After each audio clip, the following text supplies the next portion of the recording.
नमस्कार दोस्तों आज के इस वीडियो में हम आपके लिए लेकर आए हैं डोमिनोज पिज्जा के फाउंडर थॉमस स्टीफन टॉम मोनागन की कहानी। ये एक ऐसे व्यक्ति की कहानी है जिसने जीवन में कई मुश्किलों का सामना करके अपनी मेहनत, इच्छा शक्ति और दूरदर्शिता से आज डोमिनोज पिज्जा को इस बुलंदी तक पहुंचाया है। तो दोस्तों चलिए जानते हैं। दोस्तों थॉमस स्टीफन मोनागन का जन्म अमेरिका के मिशिगन राज्य के एन आर्बर शहर में 25 मार्च 1937 को एक गरीब परिवार में हुआ था। उनके परिवार में माता पिता और एक छोटे भाई थे।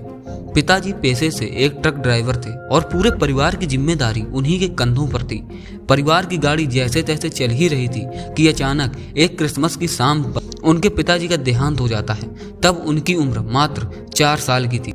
अब उनकी माताजी घर की आर्थिक स्थिति के कारण उन्हें और उनके भाई को मिशिगन में ही स्थित सेंट जोसेफ होम में छोड़कर 6 सालों के लिए नर्सिंग कोर्स करने चली जाती हैं। इन 6 वर्षों में थॉमस स्टीफन मोनागन को सिस्टर मैरी बेरार्डा की संगत में आस्था और चर्च के प्रति प्रेम जागृत हो चुका था। इसके 6 सालों बाद उनकी मां दोनों भाइयों को अपने साथ ट्रांसवर्स सिटी ले गईं, जहां वो अब अपना नर्सिंग कोर्स पूरा करके एक अस्पताल में नर्स के रूप में काम कर रही।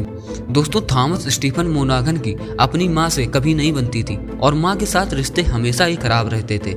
हालांकि उन्होंने घर की आर्थिक स्थिति को सुधारने के लिए सब्जियां उगाकर बेची, मछली पकड़कर भी बेची और मिलीकेंट डिपार्टमेंटल स्टोर्स के सामने ट्रांसवर्स सिटी रिकॉर्ड ईगल पत्रिका बेचने तक का कार्य किया। लेकिन अंत में उनकी मां ने उन्हें अनाथालय भेज दिया।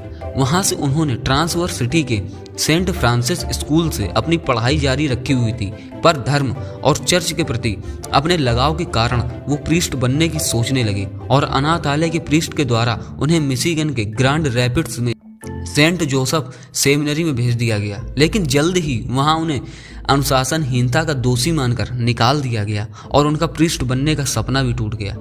दोस्तों उसके बाद वो फिर मां के साथ रहने लगे, लेकिन जल्द ही आपसी तनाव के कारण मां ने उन्हें किशोर निरोध गृह में डाल दिया। वहां से एक पति पत्नी ने उनको बाहर निकाला और एन आर्बर के सेंट थॉमस स्कूल में दाखिला करवा दी। यहाँ से उन्होंने अपनी स्कूली शिक्षा पूरी करके मिशिगन के बिग रैपिड्स के फेरिस स्टेट कॉलेज के आर्किटेक्चर ट्रेड स्कूल में दाखिला ले लिया, जहां से वो अपना स्थानांतरण मिशिगन यूनिवर्सिटी में चाहते थे, किंतु इसके लिए पैसा चाहिए था जो उनके पास नहीं था। इसके बाद उन्होंने 3 वर्ष तक नेवी में नौकरी और अपनी आगे की पढ़ाई जारी रखने के लिए पूरे $2000 बचाए। लेकिन एक ऑयल कंपनी के जल्दी अमीर बनिए स्कीम के झांसे में आकर अपनी पूरी जमा पूंजी गंवा दी। फिर जैसे तैसे अपनी पढ़ाई पूरी करने के लिए यूनिवर्सिटी में दाखिला लिया, पर वो वहाँ केवल 3 हफ्ते ही गुजार सके। आखिरकार थॉमस स्टीफन मोनागन ने साल 1960 में अपने छोटे भाई के साथ मिलकर मिशिगन के यपसिलांती शहर के डोमिनिक डिवात्री नामक व्यक्ति से पिज्जा स्टोर खरीदकर पिज्जा बिजनेस शुरू किया। शुरू में पिज्जा डिलीवरी के लिए फैक्ट्री के ही 2 बेरोजगार कर्मचारियों को रखा गया।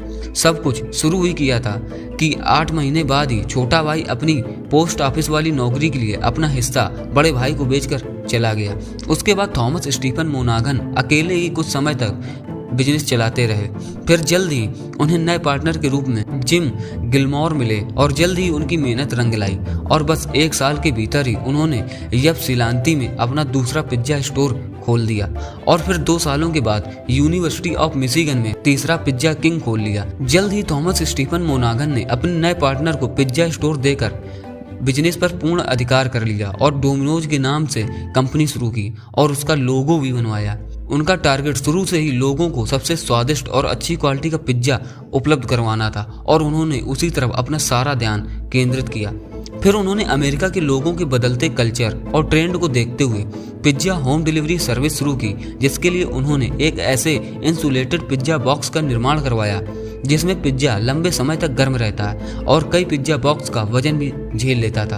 आखिरकार उनका डोमिनोज पिज्जा खूब चलने लगा और साल 1969 तक डोमिनोज पिज्जा के 12 स्टोर खोले जा चुके थे। लेकिन तभी उनके जीवन में एक भारी मुसीबत आई और उनके मेन पिज्जा स्टोर में आग लग गई, जिसके बाद बिजनेस में उन्हें भयंकर घाटा हुआ और करोड़ों रुपए का कर्ज न चुकाने के कारण कोर्ट ने उन्हें दिवालिया घोषित कर दिया और बैंक ने डोमिनोज पिज्जा को अपने अधीन ले लिया।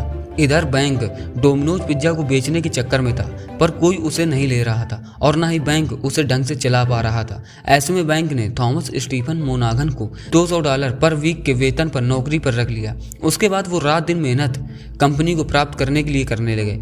आखिरकार साल 1971 में बैंक ने डोमिनोज पिज्जा को डूबता हुआ मानकर थॉमस स्टीफन मोनागन को एक स्टोर के बदले डोमिनोज के सारे शेयर वापस कर दिए। अब बागडोर पूरी तरह से अपने हाथ में आने के बाद उन्होंने सबसे पहले कंपनी को अपने पैरों पर खड़ा करने के लिए डोमिनोज पिज्जा के 5 स्टोर अपने कंपटीटर डेट्रॉइट के डिनोज को बेचे, जिसके कारण डिनोज सबसे बड़ा पिज्जा चेन बन गया। अब उन्होंने बाकी बचे 5 स्टोर के साथ ही काम आगे बढ़ाना शुरू किया। धीरे धीरे पहले बैंक का कर्ज उतारा और फिर पिछली वाली गलतियों से सबक लेकर धीरे धीरे कई जगह कंपनी स्टोर को खोलकर डोमिनोज पिज्जा का विस्तार किया। इसके बाद उन्होंने साल 1973 में कंपनी को और आगे बढ़ाने के लिए 30 मिनट में गारंटेड पिज्जा की तरकीब अपनाई, जिसमें पिज्जा होम डिलीवरी सर्विस में ग्राहक को 30 मिनट में पिज्जा डिलीवरी न हो पाने की स्थिति में एक पिज्जा फ्री में दिया जाता था और 30 मिनट के अंदर ही पिज्जा ग्राहक तक पहुंचाने पर डिलीवरी मैन को बोनस प्रदान कर सम्मानित भी किया जाता था। दोस्तों, थॉमस स्टीफन मॉर्गन की ये तरकीब काम कर गई और डोमिनोज पिज्जा निकल पड़ा और आज की स्थिति में ये पिज्जा हट के बाद विश्व की सबसे बड़ी पिज्जा चेन कंपनी बन गई, जो कई दूसरे देशों में कस्टमर्स को अपनी पिज्जा होम डिलीवरी सर्विस की सेवा दे रही है। साल 1983 में उन्होंने अपनी पसंदीदा बेसबॉल टीम डेट्रॉइट टाइगर पूरे $53 मिलियन में खरीद ली, जिसे उन्होंने साल 1992 में पने नाम के प्रतिद्वंदी एलिज को बेच दी। उनकी इस टीम ने साल 1984 में हुए विश्व कप को भी जीता था। उन्होंने डोमिनोज पिज्जा में अपना प्रेसिडेंट का पद पूर्व vice president P David block को साल 1984 में दे दिया और कंपनी के CEO बने रहे। दोस्तों, हमें पूरी आशा है आपको डोमिनोज पिज्जा की ये कहानी जरूर पसंद आई होगी। आपने थॉमस स्टीफन मोनागन से यह सीखा भी होगा कि यदि कुछ करने का जज्बा है, राह में चाहे कितनी भी विपत्तियों से सामना क्यों न करना पड़े, तो व्यक्ति रुकता नहीं, सीखता है, आगे बढ़ता है और जीतता है। अगर दोस्तों वीडियो पसंद आए तो वीडियो को लाइक और चैनल को सब्सक्राइब करके जरूर जाएं। मिलते हैं नेक्स्ट वीडियो में ऐसे ही एक बिजनेस स्टोरी के साथ। तब तक के लिए आप सबका धन्यवाद।